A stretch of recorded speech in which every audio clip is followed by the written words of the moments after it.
सारथी। नमस्कार, मैं दुर्गेंद्र चौहान। दिल्ली दहल गई है। शाम 6:52 पर एक के बाद एक लाल किला मेट्रो स्टेशन पर धमाके हुए हैं। बहुत ही इस वक्त की बड़ी और अहम खबर आपको बता रहे हैं। लगातार पूरे देश में अलर्ट कर दिया गया है और मौतों का आंकड़ा बढ़ गया है। दिल्ली दहल गई है। इस वक्त की बड़ी और अहम खबर के साथ मैं आपके सामने हूं। दिल्ली के लाल किला मेट्रो स्टेशन के पास एक के बाद एक 6 कारों और एक ई रिक्शा में धमाके के बाद 10 लोगों की मौत हो गई है। लोकनायक जयप्रकाश नारायण हॉस्पिटल में तकरीबन 3 दर्जन घायलों को भर्ती कराया गया है। लोकनायक जयप्रकाश नारायण हॉस्पिटल के जो जिम्मेदार लोग हैं उन्होंने 10 लोगों की मौत की पुष्टि की है। ये मौतों का आंकड़ा बढ़ भी सकता है। बड़ा भयानक धमाका है। स्क्रीन पर आप देख सकते हैं किस तरह विजुअल, चारों तरफ आग ही आग, आग की लपटें, धमाके, दहशत। और ये एक के बाद एक, अभी दिल्ली पुलिस का एक बयान मैं सुन रहा था। दिल्ली पुलिस का एक बयान आया है कि कुछ लोग एक कार में धमाके से पूर्व उस तरफ जाते नजर आए। तो ये क्या बिल्कुल एक तरीके से सुनियोजित साजिश के तहत ये धमाके हुए हैं। किसी आतंकवादी संगठन ने अब तक जिम्मेदारी नहीं ली है, लेकिन जो घटना का ट्रेंड है, जो घटना का तरीका है, वो इशारा करता है कि किसी आतंकवादी संगठन की करतूत हो सकती है। और एक के बाद एक अगर देखें, क्रोनोलॉजी देखें तो दिन में सहारनपुर से विस्फोटक बरामद होता है। इसी तरीके से गाजियाबाद में एक डॉक्टर मुजम्मिल गिरफ्तार होता है और उसके बाद मुजम्मिल की गर्लफ्रेंड लखनऊ से डॉक्टर शाहिद गिरफ्तार होती है। एक के बाद एक तमाम इस तरीके के सीजर होते हैं। जो अमोनियम नाइट्रेट बरामद होता है, विस्फोटक बरामद होता है। सहारनपुर से भी डॉक्टर गिरफ्तार किए जाते हैं और एक के बाद एक सारे डॉक्टर ही हैं जिनकी गिरफ्तारियां हुई हैं।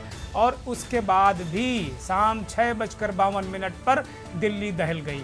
तो इसे आतंकी घटना क्या कह सकते हैं, क्योंकि अभी तक दिल्ली पुलिस ने इसे आतंकी घटना के जो सबूत हैं उसके बारे में कोई बात नहीं की है। घटना की सिंपल जानकारी दी है। पीटीआई के हवाले से जो खबर आ रही है, 30 लोग घायल हुए हैं और 10 लोगों की मौत हो गई है। तो दिल्ली में लाल किला मेट्रो स्टेशन के पास, चूंकि मेट्रो स्टेशन पर काफ़ी लोग होते हैं, जिस वक्त ये धमाका हुआ, धमाके के बाद आधा दर्जन 6 गाड़ियां गिनी गई जिनमें धमाके हुए, वो चपेट में आ गई। एक ई रिक्शा भी चपेट में आया और मेट्रो स्टेशन के गेट नंबर 1, जो लाल किला मेट्रो स्टेशन है, उसके गेट नंबर 1 पर ये ब्लास्ट हुआ है। तो दिल्ली को दहलाने की साजिश जो रची गई थी उसका ये नतीजा है।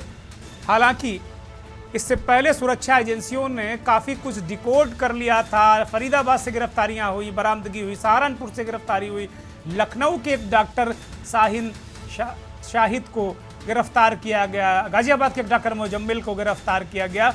अगर वास्तव में इन गिरफ्तारियों और ब्लास्ट में कोई इंटर कनेक्शन है तो ये बहुत बड़ा एक साथ देश के तमाम नगरों में एक साथ धमाके की साजिश थी, जिसे सुरक्षा एजेंसियों ने नाकाम भी किया है, ऐसा कह सकते हैं। लेकिन मौके पर एनआईए और तमाम जो जांच एजेंसियां हैं वो पहुंच चुकी हैं। तमाम फॉरेंसिक एक्सपर्ट और तमाम अधिकारी पहुंच चुके हैं। प्रधानमंत्री नरेंद्र मोदी ने गृह मंत्री अमित शाह से बात की है और ये अपने आप में एक बहुत बड़ी चुनौती है हमारी सुरक्षा सिस्टम के लिए, सुरक्षा व्यवस्था के लिए। अपने आप में बहुत बड़ी चुनौती है और हरदम भारत की सुरक्षा एजेंसियों ने इस तरह की चुनौतियों को स्वीकार किया है। मुंबई ब्लास्ट के बाद इसको कहा जा सकता है, मुंबई ब्लास्ट के बाद इस तरीके की ये घटना दिल्ली में अपने तरीके की पहली घटना दिख रही है। एनआईए और तमाम एजेंसियां जांच कर रही हैं। ज़बरदस्त विस्फोट हुए हैं, भयानक दहशत फैलाने वाले विस्फोट हुए हैं, लोग भागे हैं। और अगर देखा जाए तो पूरी तरीके से दिल्ली को दहलाने की साजिश रची गई। दिल्ली को दहलाया गया और एक के बाद एक 6 गाड़ियां चपेट में आ गई, 6 कारें। जिस वक्त ये धमाका हुआ उस वक्त काफ़ी लोगों का आना जाना रहता है, लोग दफ्तरों से पलट कर आते हैं। और ये वो इलाका है जो चांदनी चौक के प्रमुख मार्केट का एक तरीके से एंट्रेंस है, गेट है, एंट्री गेट है। तो वहाँ चांदनी चौक को जाने वाला भी रास्ता यहीं से, इसी के बगल से, इसी के सामने से जाता है। जो दिल्ली की डेमोग्राफी लोग समझते हैं वो इसको अच्छी तरह समझ सकते होंगे। कई एक इलेक्ट्रॉनिक मार्केट है गेट वहीं पर, तो अगर ये इस तरीके की आग बढ़ती तो एक बहुत भयानक स्थिति और बन सकती थी। लेकिन दिल्ली में भयानक हादसा, घटना, हमला अभी तक इसे हम यही कह सकते हैं, लेकिन अब तक आधिकारिक पुष्टि नहीं हुई कि क्या किसी आतंकवादी संगठन का हमला है। लेकिन 10 लोगों की दुखद मौत हुई है। देश के लिए ये बहुत बड़ी क्षति है, 10 लोगों की मौत इस तरह की घटना में जाना। और जब उस वक्त जब हम लगातार आतंकवाद पर काबू करने की कोशिश कर रहे थे, कामयाबी हमने लगातार आतंकवाद और नक्सलवाद को काबू करने में की। तो कुल मिलाकर हमारे साथ हमारे सहयोगी लगातार जुड़े हुए हैं। अशोक द्विवेदी नोएडा से जुड़े हैं, जयवीर मावी गाजियाबाद से, मोहित पांडे कानपुर से जुड़े हुए हैं, प्रमोद पाहवा डिफेंस एक्सपर्ट हैं हमारे साथ जुड़े हुए हैं, विनोद गुप्ता चंडीगढ़ से जुड़े हुए हैं, पंजाब हरियाणा के ब्यूरो चीफ। तो लगातार अगर हम देखें तो गाजियाबाद से जयवीर के पास चलते हैं। जयवीर, अभी जिस तरीके से दिन में गिरफ्तारियां हुई, गाजियाबाद के एक डॉक्टर मुजम्मिल की गिरफ्तारी ही हुई, फिर कहा गया कि लखनऊ की डॉक्टर शाहीन शाहिद उनकी गर्लफ्रेंड हैं और उनसे भी 3-4 दिनों से पूछताछ चल रही थी, ऐसी खबरें आई। और उसके बाद डॉक्टर शाहीन शाहिद की भी गिरफ्तारी हो गई। कई जगह पश्चिमी उत्तर प्रदेश में इस तरीके की सीजर हुए हैं, फरीदाबाद से भी सीजर हुए हैं। किस तरीके से, क्या आपके पास खबर है, क्या इसका कोई इंटरकनेक्शन हो सकता है दिल्ली धमाकों से? जयवीर, देखिए दुर्गेंद्र, जिस तरह से जो घटनाक्रम है उस घटनाक्रम को यदि हम ढूंढते हैं, तमाम सुरक्षा एजेंसियां इस विषय पर जांच कर रही हैं और जब तक जांच पड़ताल की कोई बयान सरकारी नहीं आएगा तब तक कहना ठीक नहीं होगा। लेकिन जिस तरह से जो हमला हुआ है, जिस तरह से विस्फोट हुआ है, और कहीं ना कहीं लखनऊ की बात करें या गाजियाबाद की बात करें, लखनऊ और गाजियाबाद का जो संपर्क है वो आपस में साबित हो रहा है। यानी कि जो जांच एजेंसियों की तरफ से जो छनकर खबर जिसको कहा जाता है वो आई है, कहीं ना कहीं दोनों के आपस में संबंध और इस हमले से जोड़कर भी इस चीजों को देखा जा रहा है। फिलहाल एहतियात के तौर पर दिल्ली एनसीआर का जो क्षेत्र है, क्योंकि गाजियाबाद भी दिल्ली एनसीआर से सटा हुआ क्षेत्र है, यहाँ पर भी तमाम जो हाई अलर्ट जारी कर दिया है और तमाम जो पुलिस के वरिष्ठ अधिकारी हैं, चाहे खुफिया विभाग हो, एनआई हो, तमाम विभागों को अलर्ट कर दिया गया है और सभी विभागों को कहा गया है कि सड़कों पर रहे और किसी भी तरह की अनहोनी ना होने पाए। क्योंकि जिस तरह से जो दिल्ली की बात करें, जो चांदनी चौक जहां पर हादसा हुआ है, गाजियाबाद की सीमा से मात्र 17 से 18 किलोमीटर की दूरी पर है, तो संभावनाएं हो सकती है कि कोई ऐसा आतंकवादी या उस घटना से जुड़ा हुआ व्यक्ति गाजियाबाद आने की कोशिश करे या फिर कहीं कोई क्लू मिल जाए। तो तमाम जो बॉर्डर है उनको सील किया गया है, तमाम बॉर्डरों पर भारी पुलिस बल है। वहीं जो शहर के मॉल हैं, शॉपिंग कॉम्प्लेक्स हैं या फिर जो ऐसे भीड़ भाड़ के इलाके हैं, वहां पर तमाम पुलिस अधिकारी डॉग स्क्वाड के साथ जांच कर रहे हैं, तमाम तरह की सुरक्षा, यानी कि किसी भी तरह से अन्य हादसा न होने पाए, इसको लेकर गाजियाबाद पुलिस पूरी तरह से अलर्ट मोड पर है। क्योंकि उत्तर प्रदेश के मुखिया योगी आदित्यनाथ ने तमाम प्रदेश के जो आला अधिकारी यानी कि सभी जिले के जो जयवीर मुजम्मिल के बारे में कोई अगर आपके पास विशेष जानकारी हो तो बताइए कि किस तरीके से, क्या मसला है, किस तरीके से वो उसका नेटवर्क है, कुछ कोई जानकारी आपको मिली हो? देखिए, जिस तरह से मुजम्मिल की हम बात करें, उसको गाजियाबाद से गिरफ्तार किया गया है, लेकिन अभी तक उसका कोई भी इंटरकनेक्शन यानी कि जो जांच में अभी तक उसका कोई यहाँ पर कोई क्लू नहीं मिला है। क्योंकि इस मामले को जिस तरह से जो सुरक्षा एजेंसियां इसको पड़ताल कर रही थी, इस पर निगाहें रखी हुई थी, क्योंकि हाई सिक्योरिटी से जुड़ा हुआ मामला था, इसलिए स्थानीय स्तर पर इस विषय की कोई सूचना नहीं दी गई थी। और मुजम्मिल को जब गिरफ्तार किया गया तो तब भी ऐसी कोई सूचना यानी कि उसको गुपचुप तरीके से, गोपनीय तरीके से उसको हिरासत में लिया गया था और उससे पूछताछ की जा रही थी। हालांकि अब हादसे के बाद क्या निकल कर आएगा, इस पर भी तमाम कयास लगाए जा रहे हैं और जो जानकारी होगी उसके बाद ही कुछ कहा जा सकता है। लेकिन ठीक है, बात करें तो यहाँ पर ठीक है, मुजम्मिल क्या कहाँ पर क्या गतिविधियां थी, इसकी भी अगर जानकारी हो तो आप दर्शकों से साझा कीजिएगा। मैं सीधे अशोक द्विवेदी के पास जाता हूं। अशोक द्विवेदी, इस पूरे घटनाक्रम के बाद एक बहुत भयानक घटनाक्रम हुआ है, बहुत कुछ हो सकता है कि आतंकवादी हमला ही हो, क्योंकि जिस तरीके से ट्रेंड दिखा, धमाके हुए, एक तरीके से चारों तरफ तबाही मची और 10 लोगों की मौत हो गई, तो ये अपने आप में उस ओर इशारा कर रहा है कि आतंकवादी घटना हो सकती है। अलर्ट के बारे में अगर नोएडा में हैं आप, दिल्ली एनसीआर के इलाके में हैं, किस तरीके से देख रहे हैं, पुलिस किस तरीके से रिएक्ट कर रही, और इस पूरे घटनाक्रम पर जो पूरा गिरफ्तारियां हुई हैं, बरामदगी हुई है, इस पर क्या इनपुट है आपके पास? हाँ बिल्कुल, मैं आपको बता दूं, घटना के बाद जो है नोएडा को और पूरे एनसीआर को हाई अलर्ट पे कर दिया गया है। वहीं उत्तर प्रदेश के मुखिया योगी आदित्यनाथ ने अफसरों को सख्त निर्देश दिए हैं कि अफसर अपने ऑफिस से बाहर निकले और सड़कों पे जाएं, जगह जगह पे जहां पे गतिविधियां संदिग्ध दिखाई देती है उनको चेक करें। वहीं भीड़ भाड़ वाले इलाके को, जैसे चांदनी चौक का एक भीड़ भाड़ वाला इलाका है, वैसे सेम एक इलाका नोएडा में जो है सेक्टर 18 और अट्टा मार्केट को कहा जा सकता है। तो सबसे ज्यादा जो चेकिंग अभियान चलाया जा रहा है वो भीड़ भाड़ वाले इलाकों में चलाया जा रहा है। आने जाने वाले लोगों, संदिग्ध व्यक्तियों की चेकिंग की जा रही है। वहीं चिल्ला बॉर्डर और जो दिल्ली से, नोएडा से दिल्ली जाने वाले जितने बॉर्डर हैं उनको हाई अलर्ट कर दिया गया, उनको पूरी तरह से सील कर दिया गया। खास करके जो दिल्ली से इतनी टाइम बसें निकलती है, जो सवारियां लेकर के यहाँ से लेकर बिहार तक जाती है, उन बसों को चेक किया जा रहा है। सबसे ज्यादा उन बसों की तलाशी ली जा रही है कि उन बसों के जरिए कोई आतंकवादी दिल्ली से निकल के बाहर ना जा सके। हाँ, क्योंकि बहुत महत्वपूर्ण बात कही अशोक आपने, बड़ी महत्वपूर्ण जानकारी दी कि बिहार में कल अंतिम चरण का चुनाव भी है। तो कहीं ऐसा तो नहीं कि कोई और चीजें कहीं आतंकवादियों के प्लान में हो, इसलिए ये बड़ा महत्वपूर्ण है कि सारी बसों को चेक किया जाए। जी बिल्कुल, मैं आपको बता दूं, ये कोई घटना नहीं है, इसे इत्तेफाक नहीं है। ये अनुमान लगाया जा रहा है कि ये एक आतंकवादी हमला ही है, जिसको लेकर के सीरियल ब्लास्ट करने की साजिश थी। और वो साजिश के तहत ये जो ब्लास्ट हुआ है, फिलहाल के लिए जो गिरफ्तारी गाजियाबाद से डॉक्टर मुजम्मिल की हुई है, उनसे पूछताछ की जा रही है। वहीं उनकी जो उनकी थी उसकी भी गिरफ्तारी लखनऊ से हो चुकी है। तो इन लोगों से पूछताछ की जा रही है। फिलहाल के लिए इनसे कड़ी जोड़ी जा रही है कि कहीं ना कहीं इस कड़ी का ये लोग हिस्सा है और इन लोगों द्वारा ही ये साजिश की गई थी, जिसको लेकर के दिल्ली में सीरियल ब्लास्ट करने का जो है वो इनका जो है मंसूबा था। लेकिन वो मंसूबे को कहीं ना कहीं देखा जाए तो हमारी सुरक्षा एजेंसियां जो है तोड़ने में कामयाब रही है। वहीं बिहार इलेक्शन की बात करें तो सबसे ज्यादा अनुमान ये लगाया जा रहा है कि जो दिल्ली से निकलने वाली बसें जो एनसीआर से ये बिहार और झारखंड बॉर्डर तक जाती है, बिहार में चुनाव है, जिसको लेकर के खास करके बसों को निगरानी की जा रही है। हर एक दिल्ली से निकलने वाले हर एक नोएडा के बॉर्डर को वहां पे अधिकारी, डीसीपी, कमिश्नर और जो एसीपी रैंक के अधिकारी है वो खुद रोड पर है और वो चेकिंग अभियान को चला रहे हैं। एक एक गाड़ियों की तलाशी ली जा रही है, हर एक आने जाने वाले वाहन की तलाशी ली जा रही है। बिल्कुल ठीक बात है। प्रमोद पाहवा, हम गृह मंत्री अमित शाह का एक बयान सुना देते हैं आपको, सुनिए।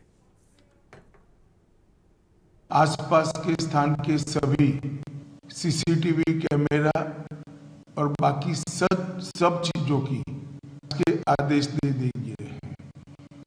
मेरी सीपी दिल्ली से भी बात हुई है, के इंचार्ज से भी बात हुई है। सीपी दिल्ली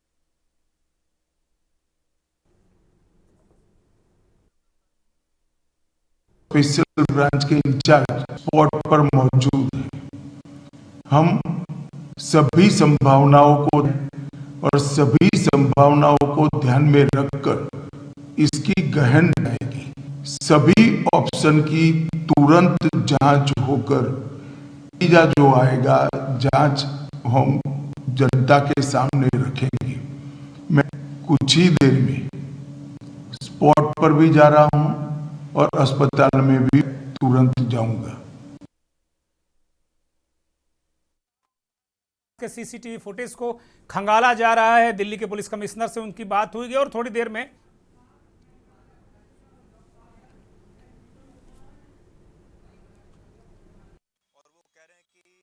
में जैसा कि वो अपने बयान में कह रहे हैं कि वो घटनास्थल पर जाएंगे और लोकनायक जयप्रकाश नारायण हॉस्पिटल में भी वो घायलों को देखने जाएंगे। सारे इंतजामात किए गए हैं और कुल मिलाकर जो स्थितियां हैं, परिस्थितियां हैं, उन पर सरकार की लगातार नज़र है। गृह मंत्री एक एक चीज़ को अपने तरीके से देख रहे हैं, सारी चीज़ों की तरफ वो उनका एक बहुत गंभीर और संजीदा प्रयास भी देखने को मिल रहा है। तो हमारे साथ लगातार कई हमारे सहयोगी जुड़े हुए हैं और डिफेंस एक्सपर्ट हमारे साथ प्रमोद पाहवा जी जुड़े हुए हैं। प्रमोद जी, सीधे सीधे आपसे इस पर एक महत्वपूर्ण सवाल है कि ये दिल्ली की घटना को आप किस नज़र से देख रहे हैं? क्या इसमें इनपुट कहीं कोई चीज़ें, कोई आतंकवादी साजिश इसमें दिख रही है? प्रमोद जी। नहीं सर, तो है ही, चाहे किसी ने भी किया हो तो क्योंकि सामान्य ऐसा कोई घटना या सामान्य ऐसा ब्लास्ट होना पॉसिबल नहीं है और उसमें भी टाइमिंग का उसने खास ख्याल रखा है, दिन का खास ख्याल रखा है, क्योंकि सोमवार के दिन वैसे भी चांदनी चौक में रश ज्यादा होता है। लेकिन एकदम कोई भी अंतिम परिणाम तक पहुंचने से पहले इसको किसी राजनीति से जोड़ना या इसको किसी देश और किसी और कोई और लिंक इसका निकाल के और किसी को आरोपित बना देना मेरे ख्याल से उचित नहीं है। वो हमारी ज्यादा कुछ नहीं होगा तो हमारी और शांति व्यवस्था और सरकार और हमारी एजेंसियों के प्रति हमारे विश्वास को, हमारे मनोबल को तोड़ेगा। तो मेरे ख्याल से इसको मीडिया में खास ध्यान रखना चाहिए। जहां तक बात है गृह मंत्री जी के जाने की और सब सीसीटीवी देखेंगे करेंगे, तो ये अपने आप में सांप निकलने के बाद लकीर पीटने वाली बात है। मैंने जैसे पहले भी कहा कि अगर बीट कांस्टेबल चाहे तो मंदिर में से चप्पल भी चोरी नहीं हो सकती। तो क्या हमारी गुप्तचर एजेंसियां सोई हुई थी? 4 दिन पहले 3 दिन पहले एक न्यूज आती है फरीदाबाद में आरडीएक्स पकड़ा गया, फिर उन्होंने बोला कि नहीं आरडीएक्स नहीं था, वो अमोनिया था। तो इस तरीके की अगर घटनाएं हो रही थी और उसके साथ साथ हमें एक बहुत बड़ा सामने से डर भी है और सामने से एक धमकी भी आ रही थी कि जो हम फास्ट ट्रैक कर रहे हैं, युद्धाभ्यास कर रहे हैं, उसके सामने पाकिस्तान को कोई ना कोई मौका चाहिए था हमें डिस्टर्ब करने का। तो स्लीपर सेल सभी के होते हैं और सभी जगह होते हैं। तो तब हमारी एजेंसियों को और हमारे जो विभाग हैं उनको इस चीज पर खास ध्यान रखना चाहिए था। और ऐसा तो नहीं है कि हम सर्विस लाइन्स में पीछे हैं, अब हम नहीं किए।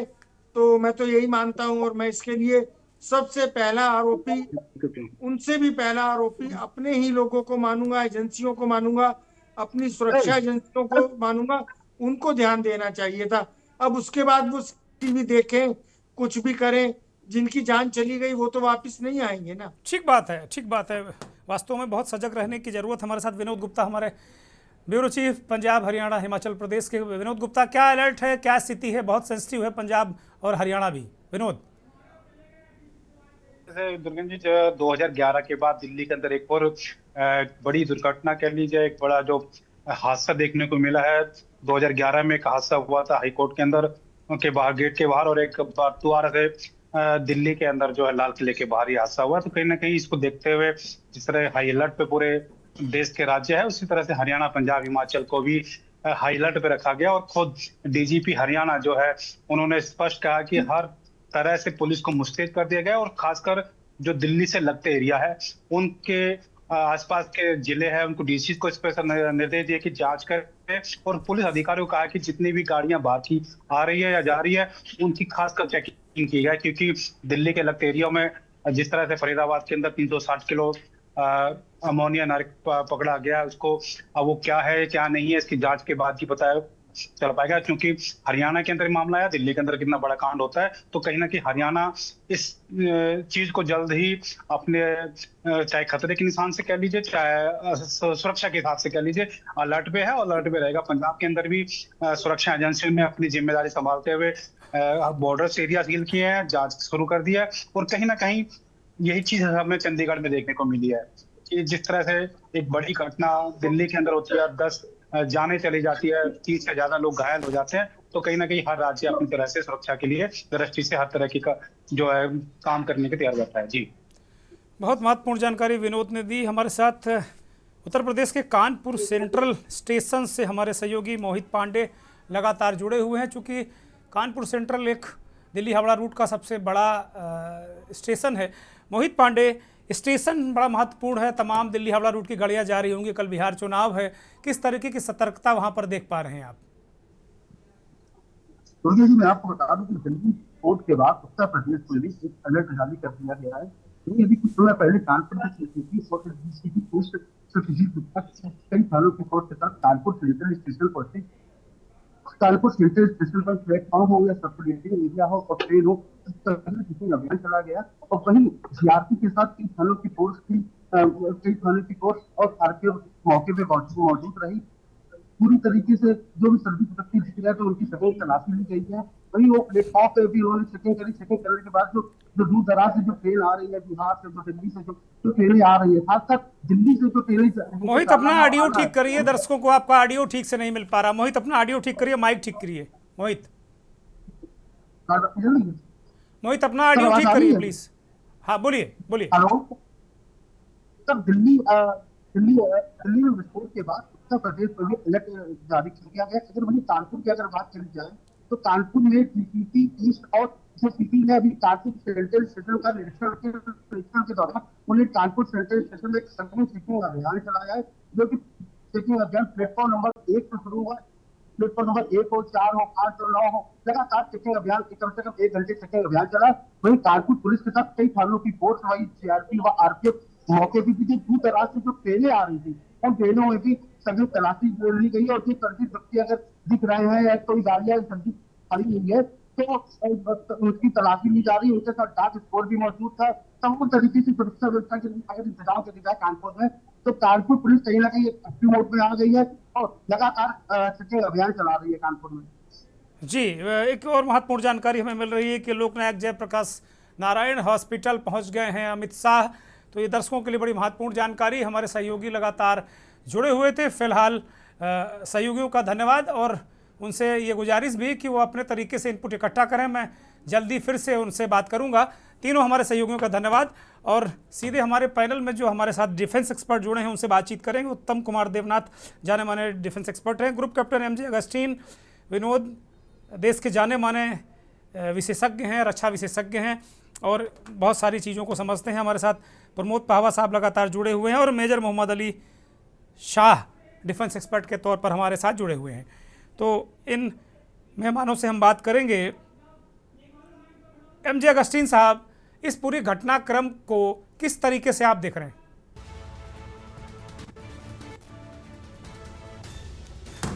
गृह मंत्री अमित शाह दिल्ली के लोकनायक जयप्रकाश नारायण हॉस्पिटल पहुंच गए हैं, जहां विस्फोट के घायलों को रखा गया है, उनका इलाज चल रहा है। गृह मंत्री अमित शाह लोकनायक जयप्रकाश नारायण हॉस्पिटल पहुंच गए हैं। शाम 6:52 पर लाल किला के मेट्रो स्टेशन के गेट नंबर 1 के पास भयानक विस्फोट हुए। एक के बाद एक 6 कारें बर्बाद हो गई, एक ई रिक्शा बर्बाद हो गया और 10 लोगों के मरने की पुष्टि अभी लोकनायक जयप्रकाश नारायण हॉस्पिटल के जिम्मेदार लोगों ने की है। 30 से अधिक लोग, यानी लगभग जो मेरे पास जानकारी है 3 दर्जन जो लोग हैं वो घायल हैं। ये वो वक्त है, सोमवार के वक्त वहाँ चांदनी चौक में भीड़ रहती है, बाजार होती है। वो ये चांदनी चौक का एंट्रेंस ही है जहाँ ये घटना हुई है। यहाँ से चांदनी चौक के लिए अंदर जाते हैं, पूरा बाजार है और ये मेट्रो स्टेशन पर भी भीड़ होती है। जहाँ ये पहली कार में विस्फोट हुआ वहाँ भी आसपास कई कारें खड़ी थी, तमाम लोग थे। तो 10 लोग मारे गए हैं। उनकी अभी पहचान नहीं हो पाई है कि कौन है, कहाँ से हैं, कब कौन कहाँ जा रहा था। लेकिन बहुत भयानक ये घटना, बहुत भयानक घटना हुई है। दिल दहला देने वाली ये घटना हुई है, दिल्ली को दहला दिया है। ये एक आतंकी साजिश की तरफ ये इशारा करती है। तो गृह मंत्री अमित शाह थोड़ी देर में अभी वहाँ पहुँचेंगे जहाँ विस्फोट हुआ। दिल्ली का लाल किला का मेट्रो जो है उसके गेट नंबर 1 के पास, वहीं पर विस्फोट हुआ है। और इसके अतिरिक्त देश भर में अलर्ट कर दिया गया है। बिहार में कल चुनाव है अंतिम चरण का, तो बिहार जाने वाली ट्रेनों और दिल्ली से बिहार के लिए जो डबल डेकर या जो लग्जरी बसें चलती हैं उन पर भी दिल्ली और नोएडा गेट पर तलाशी ली जा रही है। उत्तर प्रदेश के कानपुर, लखनऊ, मेरठ, गाजियाबाद समेत तमाम इलाकों में सख्ती कर दी गई है। इसी तरीके से मुंबई, हरियाणा में फरीदाबाद से 360 किलो कथित तौर पर एक विस्फोटक बरामद हुआ, जिसे बाद में पहले RDX कहा गया, फिर उसके बाद अमोनियम नाइट्रेट बताया गया। अब वो है क्या वास्तव में पता नहीं, लेकिन एक के बाद एक अमित शाह पहुंच गए हैं। अमित शाह लोकनायक जयप्रकाश नारायण हॉस्पिटल में अमित शाह पहुंचे हैं। वो वहाँ का दृश्य है। वो घायलों से मिलने के लिए, उनका हालचाल जानने के लिए, उनका बेहतर इलाज हो, इस मुराद से गृह मंत्री लोकनायक जयप्रकाश नारायण हॉस्पिटल दिल्ली पहुंचे हैं।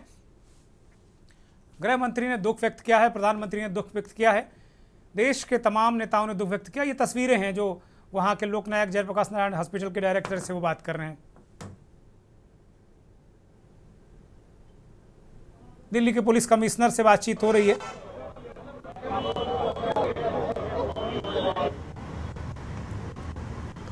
तो अभी आपने ये सीधी तस्वीरें हैं, किस तरीके से हम दिखा रहे हैं। ये तस्वीरें हैं कि अमित शाह किस तरीके से वहाँ गए हैं।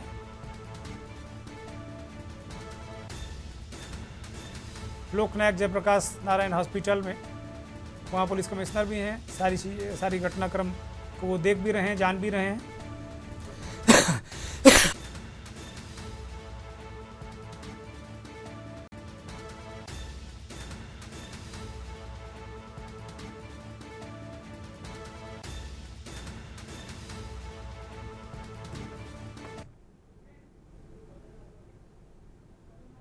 Group captain MJ Augustine Vinod हमारे साथ जुड़े हुए हैं डिफेंस एक्सपर्ट के तौर पर। विनोद जी, इस पूरी घटना को किस तरीके से आप देख रहे हैं? बहुत भयानक, बहुत दर्दनाक ये घटना हुई है।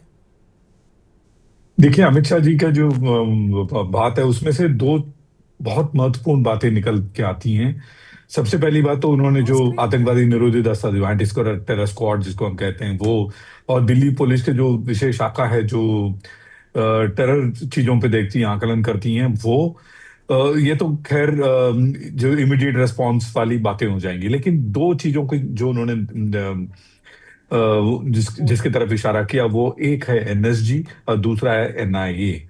ये जो एनएसजी का इन्वॉल्वमेंट जो है वो मेरे लिए बहुत महत्वपूर्ण है, वो इन्फॉर्मेशन मेरे लिए महत्वपूर्ण है। महत्वपूर्ण क्यों है? जब आप मुंबई अटैक देखते हैं, एनएसजी का इन्वॉल्वमेंट तब शुरू हुआ जब हमें लाइव टेररिस्ट या आतंकवादी होने की जब संभावना लगी थी, तब एनएसजी का इन्वॉल्वमेंट हुआ। जहां तक मेरा आंकलन है या मेरा सोच है या मेरा आगे आने वाली जो चीजों पे मेरा जो भविष्यवाणी होगी, अगर सच ना हो, मुझे लगता है ये जो टेररिस्ट जो ये लगा के गए हैं वो इसी इलाके में या तो इर्द गिर्द होने की संभावना सबसे ज्यादा है या दिल्ली से बाहर नहीं गए होंगे। तो आज की जो रात है इसकी सुबह नहीं है, क्योंकि आप लोग और इस चीजों पे और इंफॉर्मेशन आपके तरफ आने की संभावना है और बाकी चीजों को भी उजागर आप करने वाले हैं, ये मेरा भविष्यवाणी रहेगा, क्योंकि एनएसजी का इन्वॉल्वमेंट है। दूसरा सबसे महत्वपूर्ण मेरे लिए ये है कि ये जो विस्फोट जो है जम्मू कश्मीर पुलिस द्वारा जो हरियाणा और फरीदाबाद के आवासीय भवनों से लगभग 3000 किलोग्राम विस्फोटक बरामद किए चंद घंटे बाद आया है, ये दो चीजों की तरफ हमें इशारा करता है। पहला चीज जो है, क्या ये एक रिवेंज अटैक हो सकता है, और दूसरा, क्या अफरा तफरी में जो बच गया है उसको किसी तरह विस्फोट करके भाग जाएं। ये दोनों पॉसिबिलिटी हमारे सामने, कौन सी पॉसिबिलिटी सही है कौन सी गलत है, या दोनों पॉसिबल है कि नहीं है, ये आने वाले दिनों में या चंद घंटों में या आने वाले सुबह में पता चल जाएगा। और तीसरा, सबसे आपके माध्यम से मैं लोगों को कहूंगा कि अफरा तफरी ना मचाएं और भारी भीड़ जहां उमड़ पड़ी हो उस एरिया में ना जाएं, क्योंकि सेकेंडरी एक्सप्लोजन की पॉसिबिलिटी ज्यादा बढ़ जाती है, जिसके बारे में आपको अली शाह साहब ज्यादा अच्छी तरह बताएंगे, क्योंकि ये सेकेंडरी एक्सप्लोजन और उसके सेकेंडरी एक्सप्लोजन से मरे हुए लोगों की तादाद जो है हमेशा ज्यादा रही है प्राइमरी एक्सप्लोजन से ज्यादा। और ये एक मोडस ऑपरेंडी है टेररिस्ट का, वैली में हमें बहुत कई बार ये देखने को मिला है। तो जहां जहां लोग भीड़ ज्यादा हो उस एरिया में ना जाएं, ये मेरी प्रार्थना रहेगी लोगों से। Over to you. हाँ, निश्चित तौर पर हम अपने सहयोगियों से भी कहेंगे कि ये लगातार इस चैनल पर चलाएं कि जहां ज़्यादा भीड़ है उस इलाके में लोग ना जाएं, क्योंकि सेकेंडरी अटैक की आशंका से इनकार नहीं किया सकता। बड़ी महत्वपूर्ण बात group captain MJ Augustine Vinod साहब कह रहे हैं डिफेंस एक्सपर्ट के तौर पर, अपने तजुर्बे के आधार पर, अपने अनुभव के आधार पर इस बात को बहुत मजबूती के साथ में कह रहे हैं कि अमूमन जब कैजुअलिटीज़ की संख्या होती है वो दूसरे अटैक में ज़्यादा होती है, क्योंकि एक आतंकवादी संगठन या जो उनका एक प्लान इस तरीके का होता है कि कोई एक एक्सप्लोजन करेंगे, लोग जाएंगे, भीड़ लगाएंगे, इकट्ठा होंगे और फिर सेकेंडरी एक्सप्लोजन करके बहुत सारे लोगों को शिकार बनाना, ऐसी मानसिकता ऐसा वो रखते हैं। तो ये बड़ी महत्वपूर्ण बात है, इसको लगातार चलाया जाए कि भीड़ भाड़ वाले इलाकों में लोग ना जाएं, भीड़ ना लगाएं, कम से कम थोड़ा सा डिस्पर्स रहें, ये बड़ी महत्वपूर्ण बात है। और जनहित में पत्रकार होने के नाते, एक जिम्मेदार चैनल होने के नाते हम सबकी जिम्मेदारी पहले है कि जो कुछ नहीं हुआ उसको बचा लें, आगे कुछ होने ना पाए। ऐसा अगस्टिन साहब भी कह रहे हैं कि अभी एनएसजी का इन्वॉल्वमेंट को लेकर बड़ी महत्वपूर्ण बात कर रहे हैं। उत्तम कुमार देवनाथ साहब हमारे साथ डिफेंस एक्सपर्ट के तौर पर लगातार जुड़े हुए हैं। मैं मेजर अली साहब के पास जाऊंगा, लेकिन पहले देवनाथ सर को ले लेता हूं। देवनाथ साहब, ये बड़ी महत्वपूर्ण बात कही अभी अगस्टिन सर ने कि एनएसजी का इन्वॉल्वमेंट, मुंबई अटैक में एनएसजी का इन्वॉल्वमेंट हुआ था, इसको वो एक अलग तरीके से देख रहे हैं। आपका नजरिया क्या है इस पर? जी हाँ, इसमें कोई शक नहीं है कि एनएसजी का इन्वॉल्वमेंट तभी किया जाता है जब आतंकवादियों के बारे में कुछ पुख्ता जानकारियां मिल जाती हैं और ये उम्मीद होती है कि झड़प हो सकती है। क्या दिल्ली पुलिस को या किसी भी इंटेलिजेंस एजेंसीज को आतंकवादियों के होने के बारे में कोई पुख्ता जानकारी है? शायद हो। तो एनएसजी को इसलिए मौका वारदात पे बुलाया गया है ताकि वो जरूरत के मुताबिक अलग अलग स्ट्रेटेजिक और टैक्टिकल पोजीशंस पे अपनी पोजीशन ले सके। देखिए, एनएसजी जो है वो छानबीन में कोई भाग नहीं लेती है, जांच का करने का जो हिस्सा है वो एनएसजी का नहीं है। इसी तरह से एनएसजी रिलीफ में भी कोई भागीदारी नहीं करती है क्योंकि वो उनका रोल नहीं है। एनएसजी का काम ये है कि फिलहाल मौका वारदात के आसपास इस तरह की ऑपरेशंस की आशंका को लेकर वो रिकॉर्ड करते हैं, कहीं ऑपरेशंस की जरूरत ना हो वहां पर। जी हाँ, एग्जैक्टली।